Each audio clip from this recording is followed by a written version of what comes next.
Sir இப்படியே அடித்தானோ sir, மரண ஓலம் சார், சீக்கிரம் உள்ளே போங்க சார், போய் தடயங்களெல்லாம் பாருங்கள் சார், அழிச்சிட போகிறாங்கன்னு கத்துனது அந்த ரேவதி போலீஸ்.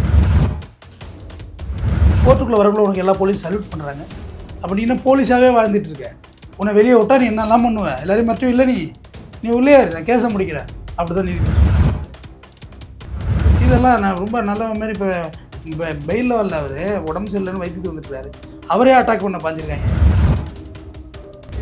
பெனிக் ஜெயராஜ் கொலை வழக்கை வந்து இன்னைக்கு வரைக்கும் அப்படி உத்து பார்த்துட்டு ஆக்கம் பண்ணுறதை வந்து நிரூபிக்கிறது ரொம்ப கஷ்டம். நெறியாளரை அவங்க அந்தளவுக்கு ஃபோக்கஸ் பண்ணிடுவாங்க. நீங்கள் வந்து ஆளுக்கு ஒரு வக்கீல் வச்சுட்டு கோர்ட்டை வேஸ்ட் பண்ணிட்டு இருக்கீங்களா? கேஸ் நடத்துறீங்களா இல்லையா? வேகமா எத்தனாவது ஜட்ஜி நான் மாறி உட்காந்துருக்கு, இந்த வாட்டி முடிச்சே அவனுங்கிற முடிவு அவரு எடுத்துட்டார். டார்ச்சர் பண்ணி ஆசன குழல் எல்லாம் லத்தி விட்டு யார் இந்த அதிகாரத்தை ஒன்று கொடுத்தது? யார் கொடுத்தது? இந்த மாதிரி அக்கிரமம் பண்ணுறது, அட்டூழியம் பண்ணுறது. ஆளை கீழே வச்சா அடினா எவ்வளோ நேரம் ஒருத்தர் தொங்குவான். கடைசியாக சொல்லண்டு விழுந்திருக்கான். அந்த போலீஸ்காரங்க ஒருத்தர் உட்காந்துட்டாங்க, ஒருத்தர் உட்காந்துட்டான். அப்படியே சொல்லி காட்டுறா இருந்த அவரோட பையன் தம்பி அஜித்தோட ஓன் பிரதர். ஐயோ நம்மளால ஜீரணிக்க முடியாது. வாழையும் பொத்திக்கிட்டு மிளகாத்தூள் எடுத்து மூளை வச்சா எடுத்து தானே அவனை எவ்வளோ நேரம் மூச்சு அடைக்கிட்டு இருக்க முடியும்? அது போய் லங்ஸில் போய் அடிச்சிருக்கு. போஸ்ட்மார்ட்டம் ரிப்போர்ட்டில் பிரேத அறிக்கையில் தெளிவாக இருக்கு. அந்த ஒயரிங் பைப் சொல்லி அதை எடுத்தான்னு கொடுக்குறாங்க. இதால தான் அடித்தாங்க. இதான் மகஜரா, இதான் கைப்பற்றின ப்ராப்பர்ட்டியா இது கேட்குறேன். ஒரு பிளாஸ்டிக் பைப்பால் அடித்து செத்துருவான ஒருத்தன். ஸ்கல்லில் ரத்தம் வருமா, உள்ளே இருந்து பிரெயினில் ரத்தம் கசிச்சிருக்குமா? என்ன கொண்டு வர்றீங்க? எடுத்துருவா இரும்புறாட.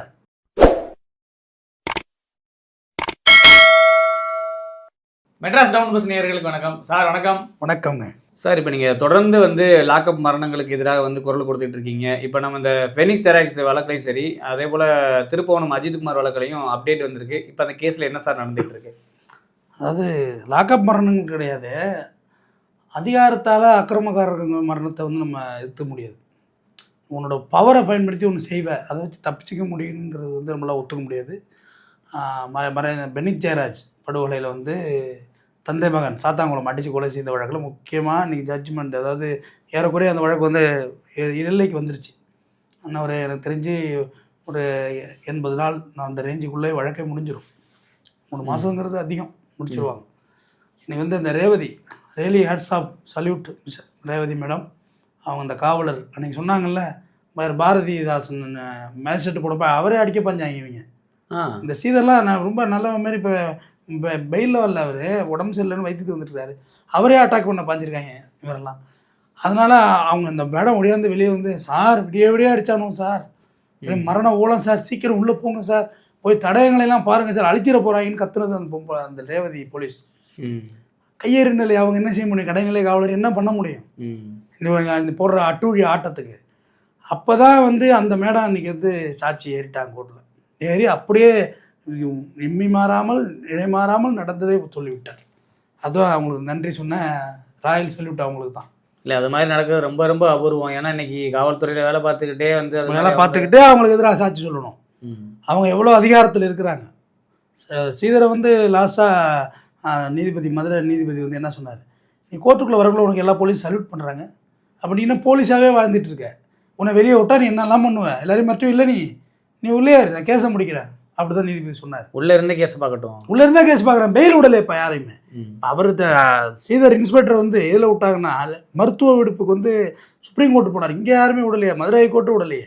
சுப்ரீம் கோர்ட்டு போய் லிவர்லாம் பிரச்சனையாக இருக்குது, கிட்னியெல்லாம் பிரச்சனையாக இருக்குதுன்னு சொல்லி ஒரு ஏதோ சர்டிஃபிகேட் சப்மிட் பண்ணியிருப்பாங்க, அதில் வந்திருக்காரு. மேபி பிரச்சனையாக கூட இருந்திருக்கலாம். ஜெயிலுக்குள்ளே போய் நல்லா வெளில இருந்து கொளுத்து தின்னுபிட்டு உள்ளே போய் அந்த சாப்பாடை சாப்பிட்டா எல்லாம் ஒத்துருக்காது, கரெக்டு தானே? எல்லாம் இப்படி இருந்திருக்காங்க வெளில ஆட்டம் போட்டுவிட்டு அதிகார துஷ்பிரயோகத்தில். அதனால் அந்த அம்மா வந்து சாட்சி சொல்லிட்டாங்க. ரொம்ப நான் அது வந்து பெனிக் ஜெயராஜ் கொலை வழக்கை வந்து இன்றைக்கு வரைக்கும் அப்படி உத்து பார்த்துட்ருக்கேன். அஜித்குமார் கேஸையும் அப்படியே டெய்லி என்னென்ன அப்டேட் நடக்குது அப்படின்றது அந்தந்த ஏன்னா இப்போ நான் மதுரை போய் டெய்லி உட்காந்துருக்க முடியாது. அந்த நீதிமன்றத்தில் என்னோடய வழக்கறிஞர் நண்பர்களை வைத்து இன்றைக்கி என்ன அப்டேட் நடக்குது ஃபுல்லாக உட்காந்துட்டு எனக்கு சொல்லுங்கள் தகவல். ஏன்னா இந்த பெனிக் ஜெராக்ஸ் வழக்கில் வந்து முழுக்க வந்து ஒட்டுமொத்த தமிழ்நாடுமே வந்து கொந்தளிச்சு போயிருந்தாங்க. அது நடந்த அவலம்ன்றது எல்லாருக்குமே தெரிஞ்ச விஷயம். ஆமாம். அதுக்காக இப்போ என்னதான் அவங்க காவல்துறை உயரதிகாரிகள் வந்து அந்த பெண் காவலருக்கு வந்து சாட்சி சொல்லும் போது அச்சுறுத்தல் கொடுத்துருக்க மாட்டாங்களா சார்? அது அச்சுறுத்தல் கொடுத்துருப்பாங்க. இவங்க வெளில இருந்தால் கொடுத்துருப்பாங்க, வெளில இருந்தால் சாட்சியை கலைச்சிருப்பாங்க. வெளியே இருந்தால் கண்டிப்பாக மிரட்டிருப்பாங்க, ஃபேமிலியை போய் மிரட்டுவாங்க. அதெல்லாம் என்ன விளையாட்டு விஷயமா? என்ன பப்ளிக்கே மிரட்டுவாங்க. டிபார்ட்மெண்ட்டில் உங்களை மிரட்டுறதுக்கு எவ்வளோ நேரம் ஆகிடும்? ஆனால் அந்த அம்மா வந்து அப்படிப்பட்ட சுபாவத்தில் பிறக்கல. அவங்க பெற்றோர்களுக்கு நம்ம நன்றி சொல்லணும். வீர பெண்மணியாக பெற்றிருக்கிறாங்கல்ல. ஓடா சார் தான் பாரதிதாசன் மேஜிஸ்ட்ரேட்ட சீக்கிரமாகவும் சார் உனக்கு கலைச்சிட போகிறோம் எல்லாத்தையும் சத்தம் போட்டுது இந்த அம்மா. அந்த அம்மாவோட சாட்சி மிக முக்கியமான சாட்சி இந்த வழக்கில். ஏன்னா அதுதான் ஐ விட்னஸ், அதுதான் ஸ்டேஷனில் இருந்திருக்கு விடிய விடிய இவனை அடித்ததை. அந்த அம்மா பெல்ட் அடித்தா சிக்கல் தான் அவங்க கேஸு. லாக்கப் பண்ணுறது வந்து நிரூபிக்கிறது ரொம்ப கஷ்டம் நெறியாளரை. அவங்க அந்தளவுக்கு ஃபோக்கஸ் பண்ணிடுவாங்க. ரெண்டாவது நிறைய விஷயங்கள் இருக்குது பென்னி ஜெயராஜ் கேஸில் ஆழமாக போகணும். அதுக்கு இந்த அம்மா சாட்சி சொல்லலைன்னா கொஞ்சம் குழப்படி ஆகிருக்கும் வழக்குன்னு நான் பயந்தேன். கொஞ்சம் பேக் வாங்கியிருக்கணும். இல்லை அவ்வளவு சாட்சியங்கள் இருக்குது, மருத்துவ ரிப்போர்ட் இருக்குது, அப்படி இருந்தும் அதில் தப்பிக்கிறதுக்கு வழி இருக்கா சார் அந்த கேஸில் சாட்சி சொல்லணும்னா? வழக்கு நடத்துகிற விதத்தை பொறுத்து தான் தப்பிக்காதுன்னா ஸ்டாண்ட் எடுக்கிற பொறுத்து தானே. ரெண்டாவது இவங்க எல்லோரும் என்ன பண்ணிட்டாங்க, இந்த ஸ்ரீதர இருக்காப்புல இன்ஸ்பெக்டர் அவர் தனக்கு தானே ஆர்கியூ பண்ணிக்கிறது. ஓஹோ, நீங்கள் வந்து கிராஸ் பண்ணக்குள்ளே எவ்வளோ நேரம் வேணுமோ டைம் எடுத்துக்கலாம், பார்த்துட்டு சொல்லலாம். அதுக்கு சட்டத்தில் இடம் இருக்குது. நான் இன்னைக்கு கிராஸ் பண்ணிட்டேன் போதும் அவ்வளோதான் கிராஸில் நிப்பாட்டுங்கலாம் சொல்ல முடியாது. கிராஸ் பண்ணிகிட்டே இருப்பேன், கிராஸ் கண்டினியூஷன் சொல்லுவேன். நான் ஒரு வாட்டி நான் பண்ணுறேன் அப்படின்னு எல்லாம் அவர் இன்ஸ்பெக்டராக இருக்க விஷயம் தெரியுங்களே, அவரே பண்ணுறது. அதான் ஜட்ஜி கேட்டார், நீங்கள் வந்து ஆளுக்கு ஒரு வக்கீல் வச்சுட்டு கோர்ட்டை வேஸ்ட் பண்ணிட்டு இருக்கீங்களா, கேஸ் நடத்துறீங்களா இல்லையா வேமா, எத்தனாவது ஜட்ஜி நான் மாறி உட்காந்துருக்கு, இந்த வாட்டி முடிச்சே ஆகணுங்கிற முடிவு அவரும் எடுத்துட்டார். அதனால் அவருக்கு ஒரு மிகப்பெரிய நன்றி இல்லை, அவரோட துறை வேலையை செய்கிறாங்க.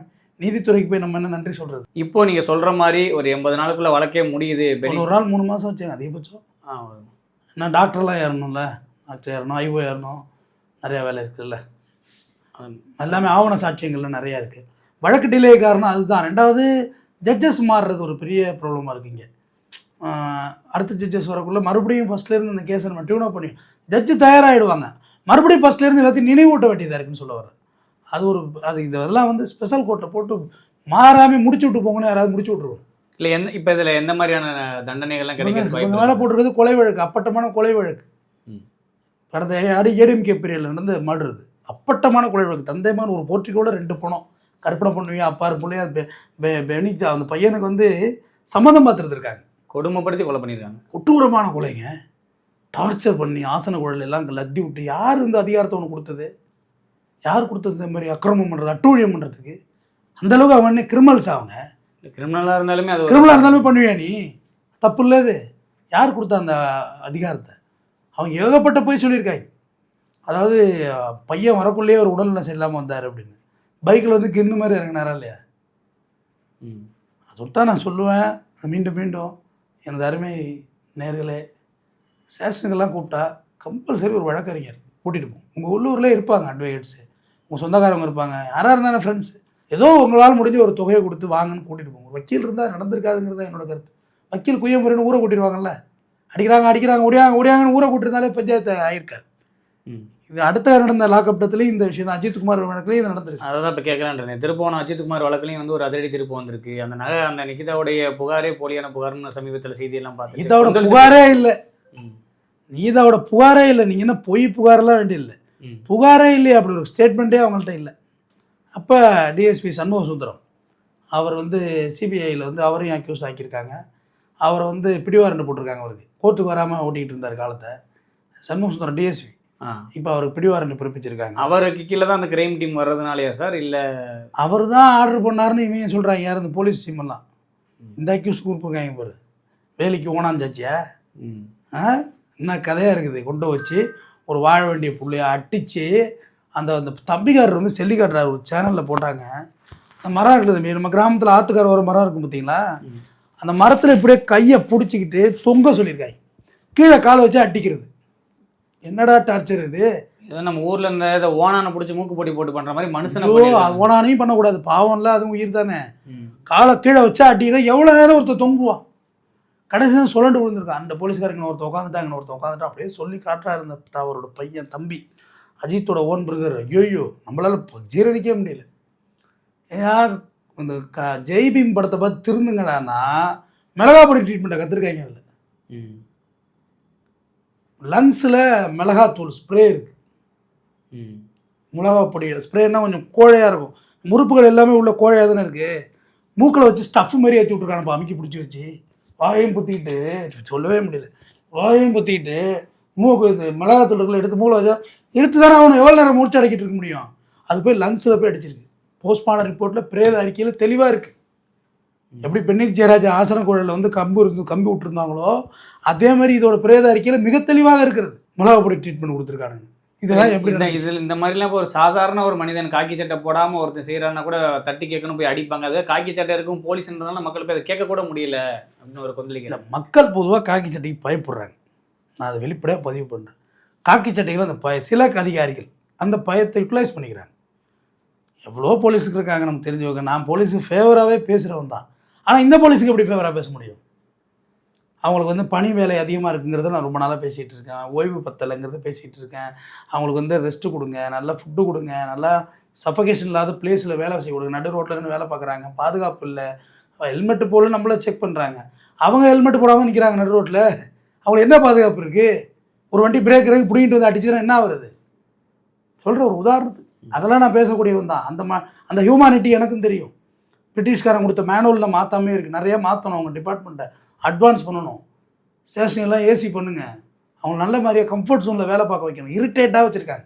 வெள்ளைக்காரன் அப்படி தாங்க வச்சுருந்தான். மக்களை அடிக்கிறது மட்டுமே அந்த துறையை வச்சுருந்தான். அதே தான் இங்கே நடக்குது. அஜித்குமார் படுகொலையெல்லாம் வந்து ஜீரணிக்க முடியாத படுகொலை. எனது அருமை காவல்துறை நண்பர்களே, உங்கள் அயர் அதிகாரியாக இருக்கட்டும், எவன் சொன்னான்னு விசாரிக்கிற முறையில் நாங்கள் விசாரித்தோம் சார். இதுக்கு மேலே அந்த பையன்ட்ட சப்ஜெக்ட் ஒன்றும் இல்லை. எனக்கு என்னமோ அந்த பையன் எடுக்கலைன்னு தோணுது. உண்மையை சொல்லிட்டா கூட பிரச்சனை இல்லையே. இன்னும் அன்னைக்கே வெளியே வந்திருக்குமேமா, அன்றைக்கி தான் பிடிச்சி நீ இந்த மாதிரி சொல்கிறாங்க, நான் விசாரிச்சு பார்த்தா இல்லையாமே என்ன நினச்சின்னு அவங்க கேட்டிருந்தாலே.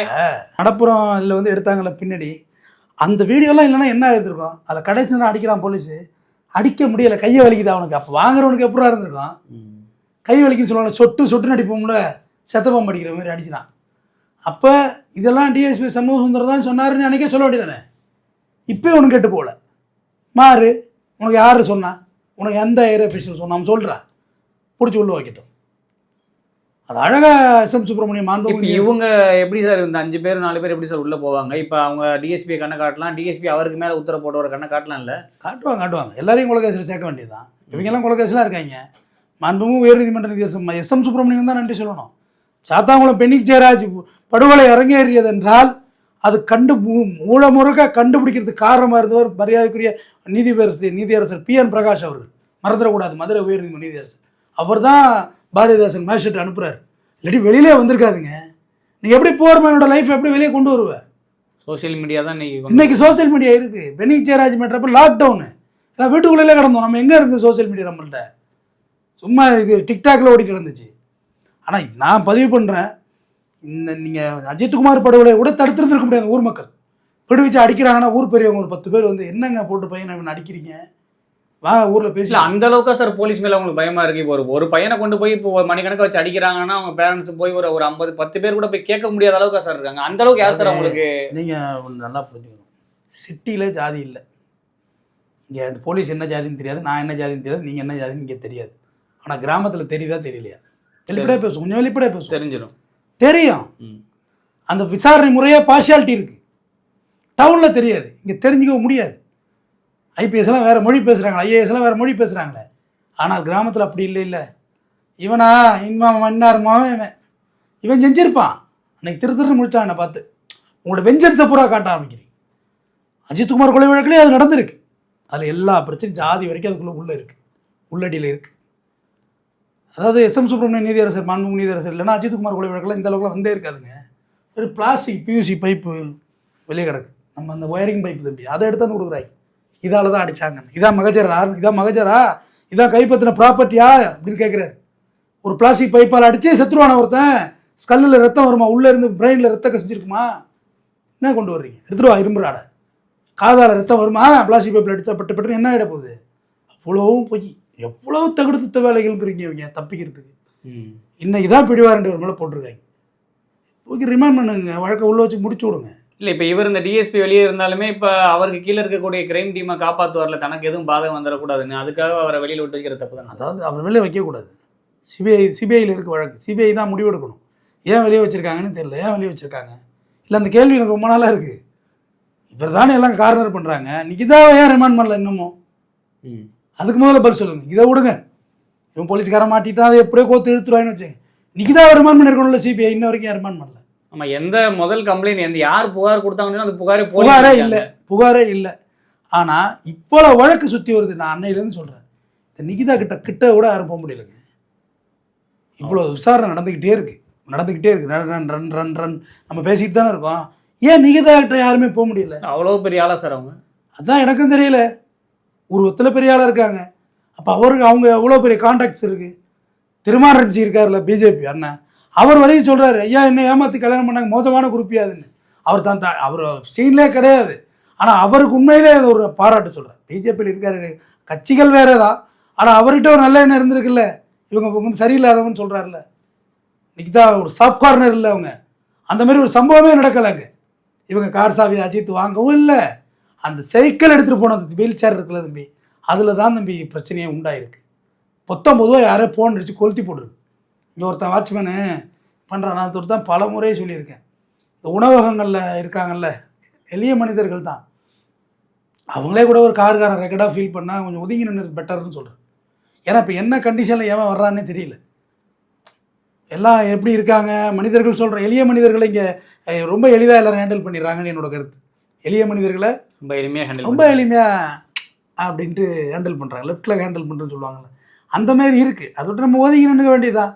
வேறு என்ன தான் பண்ணுறது? நிறைய இடத்துல வந்து நம்ம இப்போ சென்னையிலே கூட இன்றைக்கி ஒரு டெத்துக்கு போனோம் இல்லையா, அப்போ என்ன ஆகுது, எங்கிட்ட வாசல் வண்டி நிப்பாட்டாங்கன்னு ஒரு இடத்துல வாட்ச்மேன் விட்டு சொல்கிறாங்க. நீங்கள் அந்த எளிய மனிதர்கிட்ட சண்டைக்கு போய் என்ன ஆக போகுது? அவருக்கு உத்தரவிட்டது அங்கே ஒரு பெரிய ஆள், அவங்க வீட்டு ஓனர் பாஸ், அங்கே தான் சம்பளம் வாங்குறாங்க. அப்போ அஜித்குமார் ஒரு கான்ட்ராக்ட் பேஸில் வேலை பார்த்தவர் தானே. அந்த கான்ட்ராக்டர் யார்? ஒப்பந்த ஆள் இருக்காங்கல்ல தம்பி, இந்த செக்யூரிட்டி, அவங்களாம் யார்? இந்த வழக்கில் காமிக்கவே இல்லை வெளியில். அவங்களாம் காமிக்கணும்ல. என் கான்ட்ராக்டுக்காரனை தூக்கிட்டு போய் போலீஸை உதைக்கிறாங்கன்னா நான் வந்து சார் விடுங்க, எத்தனை பொண்ணுங்க அதெல்லாம் நான் வாங்கி தரேன் அப்படின்னா அந்த பையன் எடுத்திருந்தா தானே கொடுப்பான். எடுக்காதவன் எப்படி எங்கே இருந்து கொடுக்குறது? நகையே காணாமல் போகல. நகை இருந்தால் தானே அந்த நகை காணாமல் போகும். ஒரு இருக்கப்பட்ட ஒருத்தரை போய் டைட் பண்ணால் நகை இல்லை, அதை விட வேற ஒரு பொருளை கொடுத்து பணத்தை கொடுத்து போலீஸ்லேருந்து தப்பிச்சு போவாங்களா போக மாட்டாங்களா? இல்லாதப்பட்டவன் எங்கே இருந்து கொடுப்பான்? அஜித் நகை குர்றானா எங்கே இருந்து கொடுப்பான்? இருந்தால் தானே கொடுப்பான். நான் அன்னைக்கே சொன்னேன், ஃபர்ஸ்ட்ல இருந்தே சொல்லியிருக்கேன், கிரைம் எக்யூஸ்டாக அடி தாங்கவே மாட்டான், அடி வாங்கவே மாட்டான். சார் டியூட்டிக்கு புதுசா அதால முடி சீன் காட்டுறேன்னு வடிவில் சொல்லுவார்ல, போங்க சார் ஒரு பீரும் சோறு வாங்கிட்டு வாங்க, சாப்பிட்டு கடை காட்டுறேன் வாங்கன்னு அழைச்சிட்டு போயிடுவான். போய் 10 கடையை காட்டுருவான். இந்த கடைலாம் அடை வச்சா அந்த கடைலாம் அடை வச்சா ஐயோ ஐயோன்னு அவங்க கொத்திட்டு கிடப்பாங்க. இந்த மாதிரி நகையை அவங்க அடை வச்சிருக்கான், நீ ரிசீவர், நீ தான் திட்டு போயின்றுவாங்க. அவரும் கொடுத்துருவாங்க மாறு அந்த நகை கடைக்காரவங்களும். ஆனால் இந்த பையன்கிட்ட இருந்தால் தானே கொடுப்பான். கடைசி கட்டம் அவங்க அம்மாலாம் வந்து என்ன சொல்கிறாங்க, உண்மையிலே நீ எதை எடுத்திருந்தியாடா சொல்லிடுறாங்கிற கண்டிஷன்லாம் அந்த குடும்பம் இருந்திருக்கே. அவங்க தம்பி சொல்கிறாருல, அவங்க தம்பியே அடிக்க போயிருக்காங்க.